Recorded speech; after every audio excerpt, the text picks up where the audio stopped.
यहाँ हमारे DGISI बड़े खुशगवार मूड में काबुल होटल में जब एक सरप्राइज विजिट पर पहुँचे तो एक गैर मुल्की जर्नल से जब सवाल किया तो उनका कहना था everything will be okay.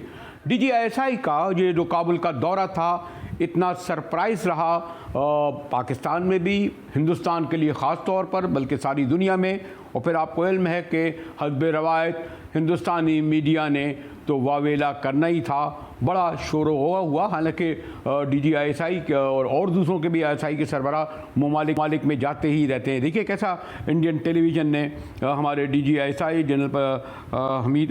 General फैज़ हमीद के वहाँ जाने पर और उनके नमाज पर के एवरीथिंग विल बी ओके। हस्ब रवायत इंडिया का तो शोर हुआ करना ही था। और आज जो तालिबान के तर्जुमान ज़बीउल्लाह मुजाहिद ने जो तकरीर की, जो प्रेस कॉन्फ्रेंस की, वो भी अहम थी। कि बहरहाल ये भी अपनी जगह हकीकत है कि काबुल में, अफ़गानिस्तान में, जिसे हमारे चीफ ने कहा कि एवरीथिंग विल बी ओके, यानी सब कुछ अच्छा है।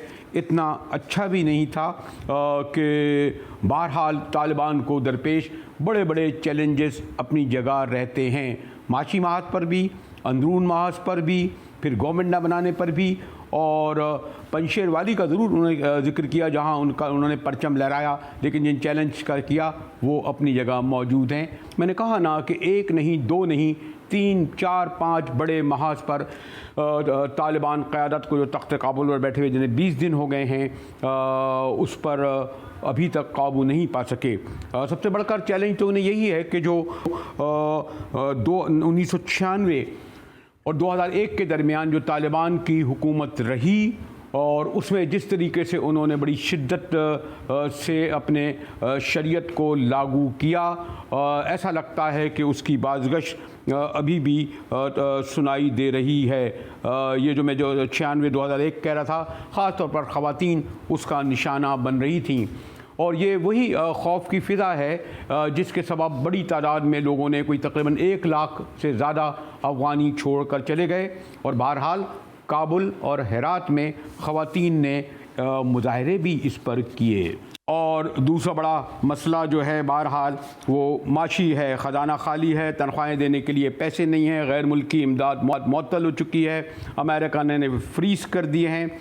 और कोई जो उनके रिसोर्स हैं, जो रेवेन्यू है जो उन्हें हासिल होता था अब तक, यानी अफ़गान गवर्नमेंट को, वो कोई $2 अरब 80 लाख का था। जी हाँ, $2 अरब 80 लाख के उनके रिसोर्स थे, जबकि उनके अखराजात जो थे और हैं कोई $11.4 बिलियन के हैं। इसमें सबसे ज़्यादा सिक्योरिटी के हैं। और ये आसान नहीं कि जैसे मैंने कहा कि अमेरिका और गैर मुल्की जो हैं इमदाद वो भी बंद है। कुछ कह तो रहे हैं लेकिन यूरोपीय यूनियन ने कोई यकीन दहानी तो कराई है, बरतानिया ने भी कराई है, लेकिन ये $9 अरब कैसे हासिल करे जाएंगे। जिन मसाइल का मैंने जिक्र किया, इस पर गुफ्तगू के लिए मेरे साथ अब्दुल्ला हमीद गुल साहब मौजूद हैं। इनके वालिद जनरल हमीद गुल ख़ास तौर पर अफ़गान मुजाहिदीन की जो एक लंबी जंग हुई, वॉर हुई रूसी, उसमें बड़े अहम उनका किरदार था। मुझे उनसे मुलाकात का शर्फ हासिल हुआ है और ग़ालिबन उस वक्त जब मुलाकात जनरल साहब से मैं उनके घर पे कर रहा था तो अब्दुल्ला भी हमारे साथ मौजूद थे। अब्दुल्ला, शुक्रिया आपका। मैंने ज़्यादा तफसील से तो गया, लेकिन आप समझते हैं कि ये जो चैलेंजेस मैंने बताया अंदरून मुल्क, जैसा कि मैंने जिसका जिक्र किया कि अभी तक लोगों के जहन से उनका वो दौर नहीं गया, माशी महाज, और तीसरा बड़ा भी है कि अभी तक वो अपने अमीर का ही नहीं बल्कि दीगर कैबिनेट का भी चुनाव नहीं कर सके। जी अब्दुल्ला। मुजाहिद बरेली साहब, अस्सलाम वालेकुम, बहुत शुक्रिया आपका। बिल्कुल मैं उस महफिल में मौजूद था जब आपके साथ गुफ्तगू होती रही, लेकिन बहरहाल मैं गुजारिश इसमें यह कर दूं कि जो आपने चैलेंजेस इसके अंदर किए, चैलेंजेस तो हर के लिए शामिल होते हैं। मेरे ख्याल में इसमें बहुत सारे चैलेंजेस ऐसे हैं जो पाकिस्तान के अंदर भी मौजूद हैं। पाकिस्तान को बहुत सारे चैलेंजेस हैं और हर दुनिया के मुल्क को कोई ना कोई चैलेंज जो है वो लाहक होता है। लेकिन जहां तक आपने मुआशी हवाले से बात की है, मेरे गैर मुल्की सफीरों से बड़ी अच्छी खासी मरासिम है, इस मामले के ऊपर बातचीत चल रही है और मैं नहीं समझता कि जो इस टाइम पे चीन है, उसने जितने भी इंडिकेटर्स दिए हैं और रूस ने जो इंडिकेटर्स दिए हैं, वो मुआशी जो इस्तेहकाम है, वो उस तरफ वो लेके गए हैं। पहली बात यह है कि चाइना जो है, उसने अमेरिका की हेजमनी को चैलेंज किया है और बेल्ट एंड रोड इनिशिएटिव के लिए ज़रूरी है कि वो अफ़गानिस्तान के अंदर चाहे कोई भी गवर्नमेंट हो, उसको ऑन बोर्ड ले। माज़ी के अंदर जो गवर्नमेंट थी, वो बेल्ट एंड रोड इनिशिएटिव की सिक्योरिटी देने से कासिर थी और उसकी सबसे बड़ी वजह आपको याद है कि टैपी और कैज़ा 1000 का प्रोजेक्ट था, जिसकी सिक्योरिटी उस वक़्त भी तालिबान ने जो है वो अदा की थी और उसके तुर्कमानिस्तान के साथ बाकायदा तालिबान की अंडरस्टैंडिंग हुई और उसके ऊपर कुछ उनको पैसे भी मिले। अब ये बज़ाते खुद चाइना की एक सिर्फ एक कंपनी है जो कि मिनरल एक्सट्रैक्शन के अंदर है वहाँ और वो $30 मिलियन जो है वो पर एनम जो है उनको देने की पाबंद है। तो मेरा ख्याल है कि ये एक सिर्फ छोटी-सी मैंने आपको मिसाल बताई। दूसरी बात है अमेरिका की। अमेरिका कभी भी चाइना और रूस के ये खित्ता खाली नहीं छोड़ सकता, क्योंकि अगर वो इस खित्ते को खाली छोड़ देगा तो फिर तो चाइना के लिए और रूस के लिए एक ओपन फील्ड हो जाएगी। ये कैसे मुमकिन होगा? इसलिए अमेरिका अब दोस्ती का हाथ बढ़ाएगा, जो उनकी पुरानी स्ट्रैटेजी है कि when you can not beat someone join them. और अब वो दहशतगर्दी के अंदर मुआवनत के हवाले से अफगान तालिबान के साथ राब्ता कर चुका है। आपको पता है विलियम बर्न्स जो CIA के चीफ हैं, वो पहले ही वहां दौरा कर चुके हैं। MI6 के चीफ जो है वो दौरा कर चुके हैं। DGISI जनरल फैज हमीद साहब का ये दूसरा दौरा था वहां मौजूद और इसी तरीके से दुनिया के दीगर लोग जो है वो वहां दौरे कर लेकिन रहे हैं। अब्दुल्ला एक बात यह है कि अब्दुल्ला जो सबसे ज़्यादा माशी मसाइल का जिक्र किया आपने, वजह तौर पर फरमाया कि ये इशू अपनी जगह हैं, इसको भी तस्लीम कर लेते हैं कि ख़वातीन का इतना बड़ा रिएक्शन नहीं है, लेकिन बहरहाल कोई 3 हफ्ते होने को आ रहे हैं, लेकिन अभी तक उनकी कोई हुकूमत की तश्कील के सिलसिले में कभी पिछला जुमा कहा जा रहा था, अब आवाज़ी बढ़ गए और इब्तिदा में कहा जा रहा था कि सुप्रीम कमांडर जो हैं या अमीर होंगे या जिस तरह आयतुल्ला को ईरान में जो मकाम हासिल है वही मुल्ला हैबत अखुनज़ादा को होगा। लेकिन अब कुछ कहते हैं कि नहीं जी, उसमें कुछ तब्दीली आई है और अभी तक शायद मैं नहीं कह रहा कि कोई अंदरूनी लड़ाई है, इब्तिदा में होता भी है कि मुल्ला मोहम्मद अखुन को अमीर और सरबराह मुमलिकत कहा जा रहा है। फिर मैं देख रहा था कि मुल्ला अब्दुल गनी ब्रादर कहते हैं जी वज़ीर आज़म होंगे, उनका बड़ा अहम ओहदा होगा। फिर खारजा में पहले एक ऐसे साहब का नाम आ रहा था गालिबन शबीर खान गई जो प्रो इंडिया होते थे, लेकिन अब कोई मुल्ला अमीर खान मक्की का कहा जाता है, फिर सिराजुद्दीन हक्कानी का। यानी कहने मकसद ये है कि मुल्ला याकूब का कहा जा रहा था कि जी उन्हें दिफा दिया जाएगा। तो अभी तक कुछ नाम गुमनाम है लोगों के लिए, जो नोन नाम है उनका तय नहीं है। आप समझते हैं कि कोई अभी तक कोई आमतौर पर आप इल्म है कि कोई शेडो कैबिनेट गालिबन इतना सरप्राइज़, इतना अचानक ही आए कि उन्हें यकीन नहीं था कि वो इतनी जल्दी आ जाएंगे, इसीलिए हुकूमत की तश्कील में प्रॉब्लम हो रही है और मुल्ला हैबत ख़ास तौर पर उनका सामना अभी तक नज़र नहीं आ रहा। अब्दुल्ला देखिए, जहाँ तक ताल्लुक है, आपको पता है हर हुकूमत किसी भी मुआशरे के अंदर हुकूमत की तश्कील में कुछ कबाहतें होती हैं, मुश्किलात होती हैं, लेकिन ये कहना मेरे ख्याल में गैर मुनासिब होगा कि उनको इल्म नहीं था कि वो इतनी जल्दी आ जाएंगे। बिल्कुल उनको इल्म था, उन्होंने डेट रखी हुई थी और मेरे इल्म में है, मेरे साथ रवाबित में थे, इसलिए मुझे इल्म है और मेरे ट्वीट्स मौजूद हैं, मेरे अखबारी बयानात मौजूद हैं, जिसके अंदर मैं यही बता रहा हूँ कि आखिरी अमरीकी सोल्जर के इनखला से पहले अशरफ गनी जो है वो भाग जाएंगे और साथ ही साथ जो है वो काबुल पे उनका कब्जा होगा। और ये भी मैंने कहा कि 18 तारीख को जो कॉन्फ्रेंस पाकिस्तान में रखी गई थी जिसके अंदर अशरफ गनी साहब ने आना था, वो मुमकिन नहीं होगी। बहरहाल अगर ये मुझे मालूम था तो उनको भी मालूम है बिल्कुल। अब जो दूसरी बात यह है कि हुकूमत की तश्कील के हवाले से 3 सितंबर का भी टाइम आया है, 31 तारीख को भी उम्मीद थी कि ऐसा हो जाएगा। देखिए, बुनियादी तौर पे इसमें मेरे ख्याल में कोई आपस में कोई ये एक इख्तलाफ राय होता है, बहुत सारे लोगों में होता है, लेकिन इसका हरगिज़ ये मतलब नहीं होता कि वो इख्तलाफ इस बुनियाद के ऊपर चला गया कि आपस में लड़ाई झगड़ा शुरू हो गया। माजी में भी बहुत सारे ग्रुप्स बताने की कोशिश की गई, मुल्ला रसूल का ग्रुप बताने की कोशिश की गई, लेकिन फिर बाद में कोई ऐसा ग्रुप जो है वो सामने नहीं नजर आ सका। तो तालिबान जो कि अभी विक्ट्री के ऊपर आ गए हैं और अभी हुकूमत साजी के अमल में है, ऐसे टाइम पे उनके अंदर इख्तलाफ राय जो है वो कायम इसलिए नहीं होगा क्योंकि पहले तो वो हुकूमत बनाएंगे, हुकूमत बनाने के बाद बाद इख्तिलाफ राय हो तो समझ भी आती है। लेकिन हाँ, अब्दुल्ला उससे ज़्यादा हम चलिए तो उनका अंदरून मसला है।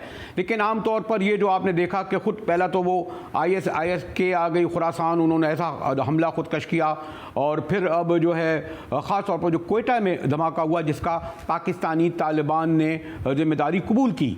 अगर आमतौर पर हम सॉरी टू से कुछ लोगों का ख्याल है कि नहीं, अफ़गानी, पंजाबी, पाकिस्तानी तालिबान एक हैं, इनकी क़यादत अलकायदा एक है, लेकिन हमने ये देखा कि माजी में भी और ख़ास तौर पर आज ज़बीउल्लाह मुजाहिद जब आए थे, अगर आप जैसा कोई आदमी होता या कोई मेरे जैसा सहाफ़ी तो इनसे ये पूछता कि आप इस पाकिस्तानी अगर नाम नहाद अगर कोई है तो उसकी आपने मदम्मत क्यों नहीं की, और कोई खुदकश हमलों के हवाले से आपको इल्म है अफ़गानी या पाकिस्तानी तालिबान का कोई रिकॉर्ड जो है माजी का कोई बहुत अच्छा नहीं रहा है। ये जो हमारे यहाँ इतने जो 86 के करीब खुदकश हमले हुए, तो क्यों मदम्मत नहीं की अगर वाकई अफ़गान तालिबान या पाकिस्तान का कोई मेल मिलाप नहीं है? अब्दुल्ला मुजाहिद बरेली साहब, ये एक प्रेस कॉन्फ्रेंस थी मोईद यूसुफ साहब की आज से तकरीबन 3 हफ्ते कबल।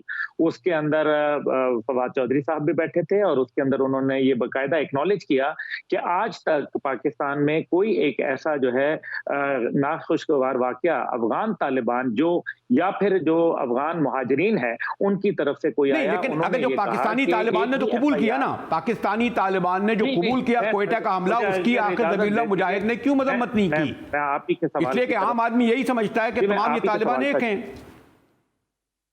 नहीं, मैं आप ही के सवाल का जवाब दे रहा हूं कि ऐसा नहीं हुआ।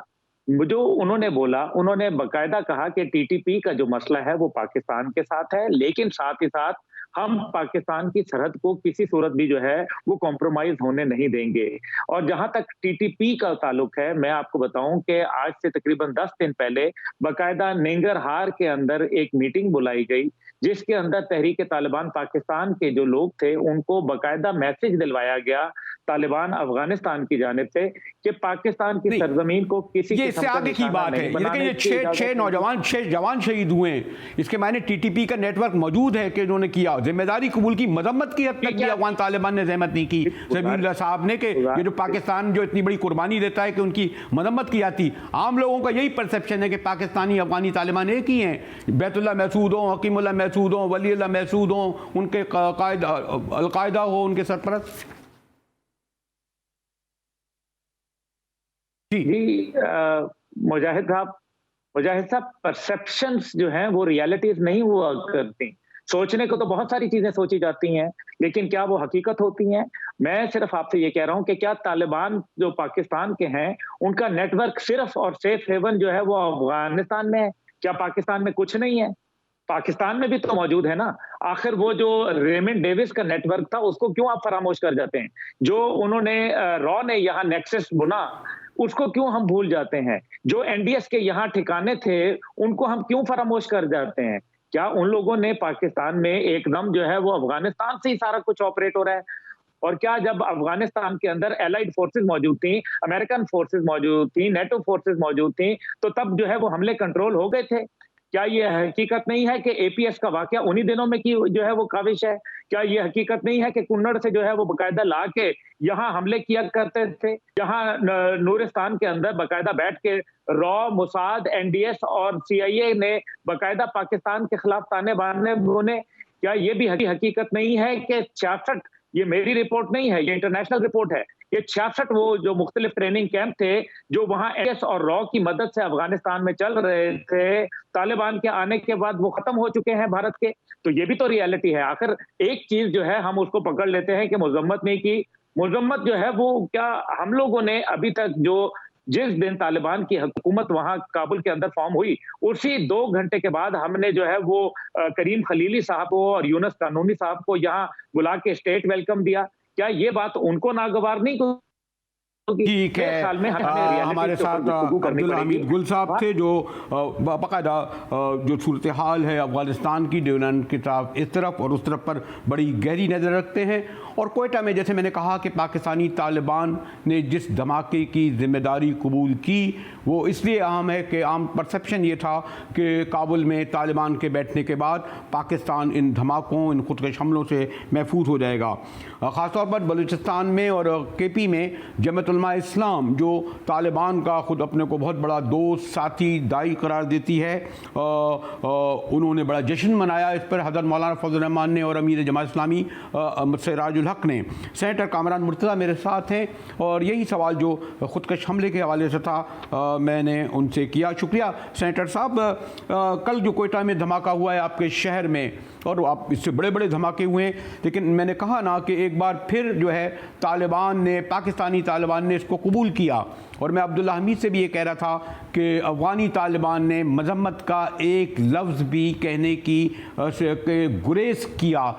तो परसेप्शन मैंने जैसे कहा ना कि यही है कि अफ़गानी, पंजाबी, पाकिस्तानी तालिबान एक ही हैं। सेनेटर साहब देखिए, अगर कोई पाकिस्तान में हमला करता है और पाकिस्तान में खुदा न खास्ता कोई वाक़या होता है तो हम उसकी मजम्मत करते हैं, और वो कोई अगर उसकी मजम्मत नहीं करता तो हम उसको भी जो है वो अच्छा नहीं समझते।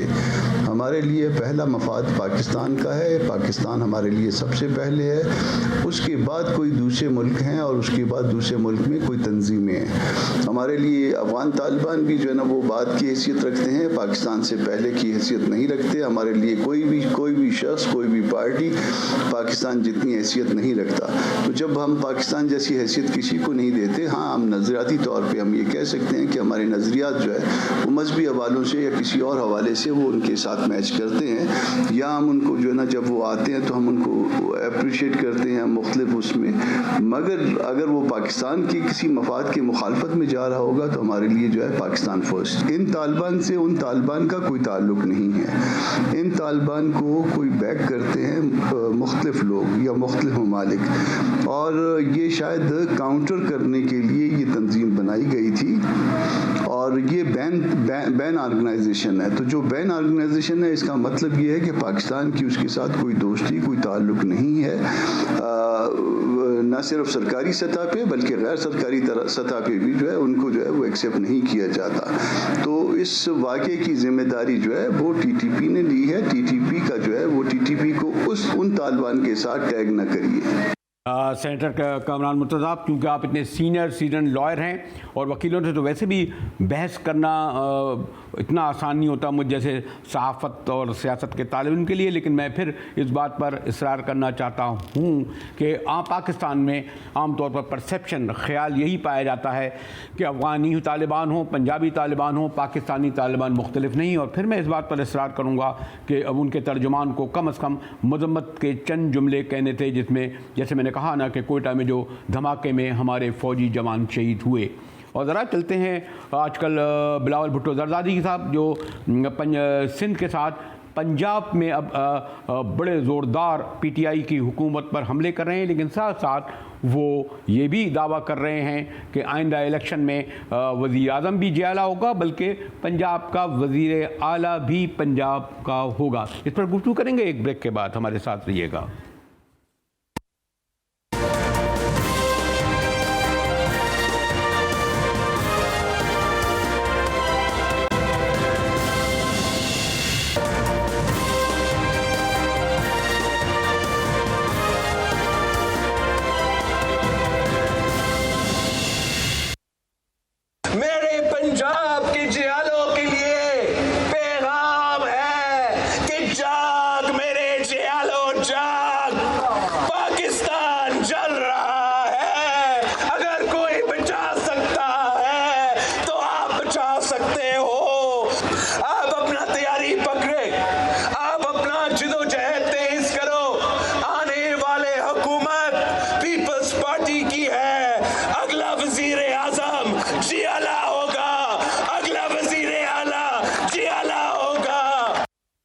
जी हाँ, जोश खिताबत में न सिर्फ वज़ीर आज़म जियाला होगा, बल्कि हमारे बिलावल भुट्टो जरदारी कह रहे थे पंजाब में, उसके जनूबी पंजाब में डेरा गाजी खां में, कि वज़ीर आला पंजाब भी जियाला ही होगा।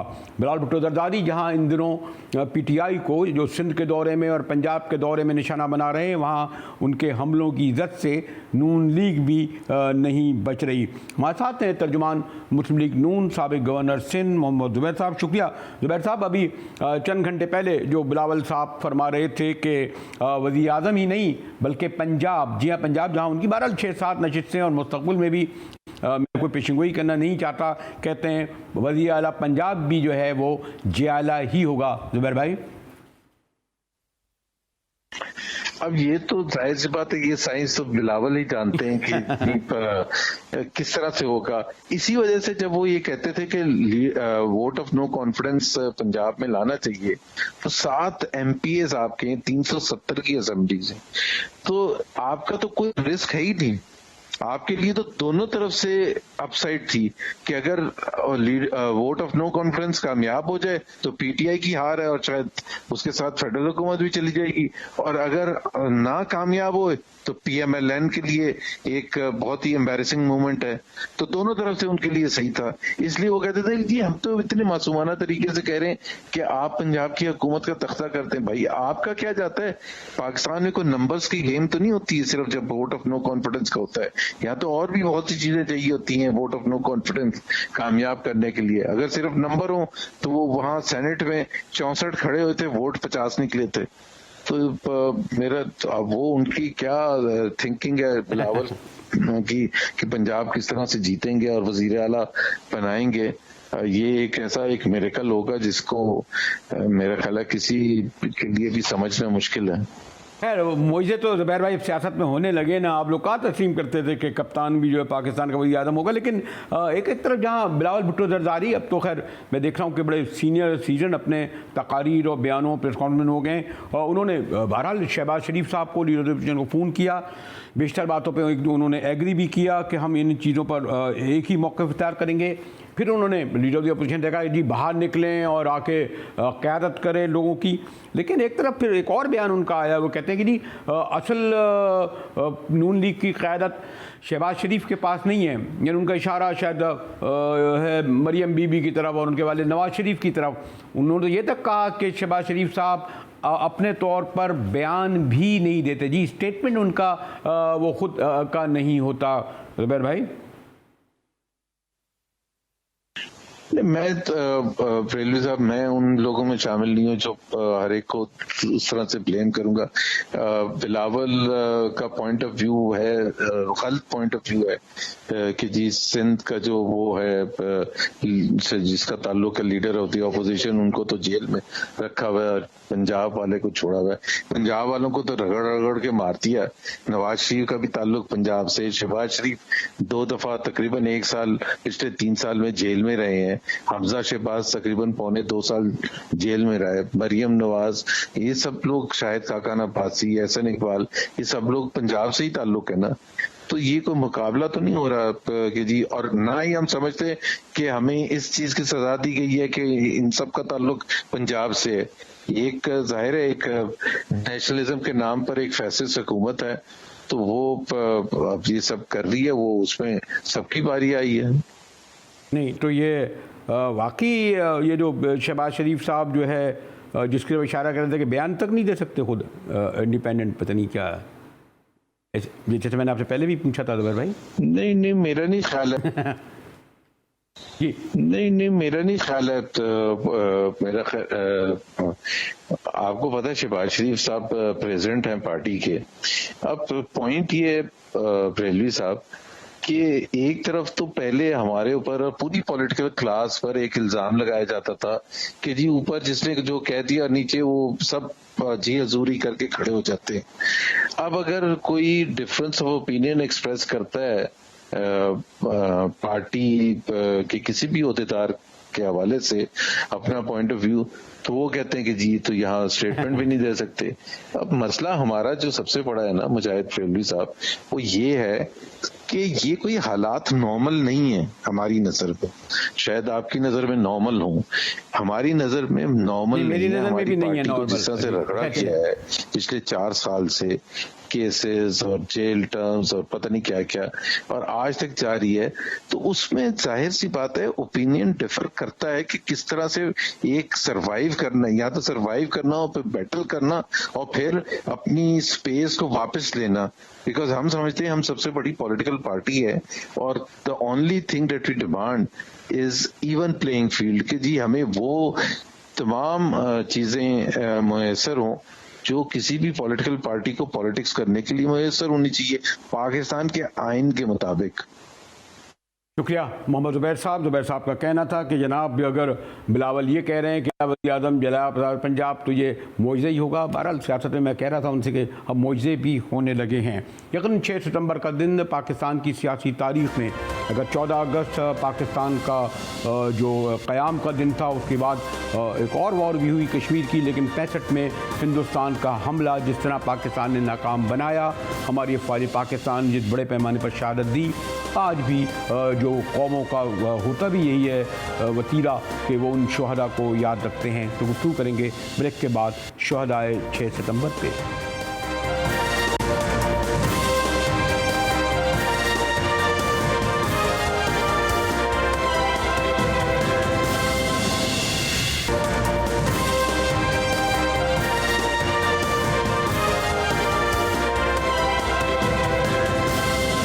जी, तो 65 की जंग जो है 1 नहीं 2 नहीं 3 महाज पर लड़ी गई।